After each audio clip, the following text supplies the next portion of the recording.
after that event, the ISU passed a rule forever known as the Zayak Rule, which limits the number of triple jumps a man or woman can do in his or her long program. At the time, did you feel targeted at all by this rule, and were you worried that the greatest strength of your skating, this ability to do multiple triple jumps in a long program consistently, was threatened at all?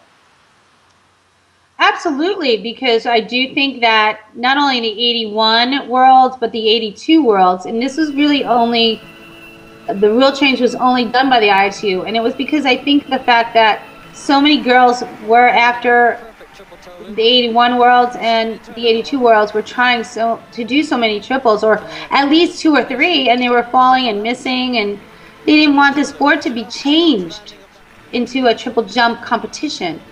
And that's why they made that rule. It was to deter girls from doing triple jumps. So that was why I think the rule was set. But to me, it was saying, okay, now Elaine, you're the world champion, but now you can't do all of your triple jumps. And it was kind of, downplaying the fact that they wanted me to work on other things, which I absolutely did, and it was great. It was comforting to know that now it's maybe a little fairer for some girls that might not think I was going to beat them because they're going to do the same amount of triples as me. But I did overcome working my spins, my choreography, and it gave me time.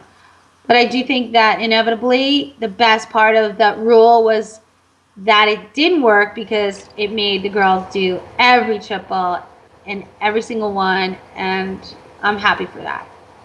Well, you reached the apex of your career 2 years before the 84 Olympic Games when you won that world title. How were you able to keep yourself motivated for those 2 years leading up to Sarajevo? It was very hard for me to have 2 more years to go. And then, of course, so much pressure and attention was drawn to me by the media, by, a lot of endorsements, commercials, just so much media attention that I didn't really focus on skating so much. And then I did go to every banquet, every function, and, to me, I was like, I don't know if I can last 2 more years with this. And there's too much pressure. And then on top of my parents definitely getting divorced, my coaches were getting divorced. It was like I had no one to turn to, and I didn't really enjoy skating anymore. So to me, I felt like the 83 was the worst year of my life. 17 years old, worst year of my life. But I do think I needed to go through that because when I did realize that it wasn't working, I focused on working with other people, other coaches, and I definitely regained my energy and my confidence and my desire to skate again when the 1984 year came. And it really was a great year for me, even though I didn't win the Olympics, but I definitely feel like I skated the way I wanted to.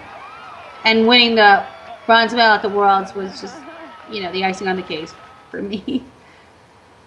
So you talk about 1983 being a very difficult year, and it will forever be known in figure skating as really the dawn of a rivalry between Rosalind Sumners and Elaine Zayak, and the press pounced on this.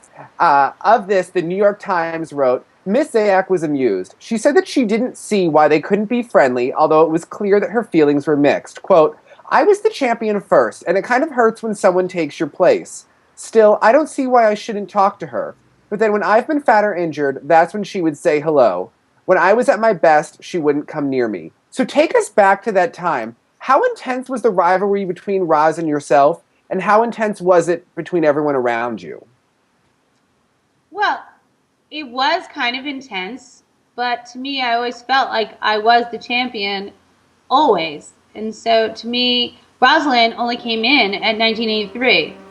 And I had been there for 4 or 5 years before that, where to have somebody who never was champion and never did what I did and went through what I went through really wasn't a threat or a challenge to me. So I never really looked at her as a competitor of mine.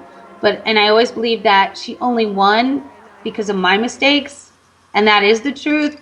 I'll say it today, but it's just the fact that, you will let people through the door if you don't do what you should do every day to this day. You have to be the best if you want to win. So I let her through the door, but I did always believe that I was the better skater. But also, it was good that we did, I think, bring attention to the sport, because everybody always loves to have a rivalry, you know, of course, with the Nancy and Tanya story. But it wasn't that bad. It was just that, you know, I believe she thought she was the best, and I thought I was the best. So, of course, who's going to win? You know, that was the whole thing. And to me, I appreciate that she had the confidence to think she was the best. But, you know, it was kind of annoying sometimes, you know, and to me, I don't need to be bothered with anybody else. I only focused on myself and what I had to do. And I knew that that's what I was there to do at every competition I was in.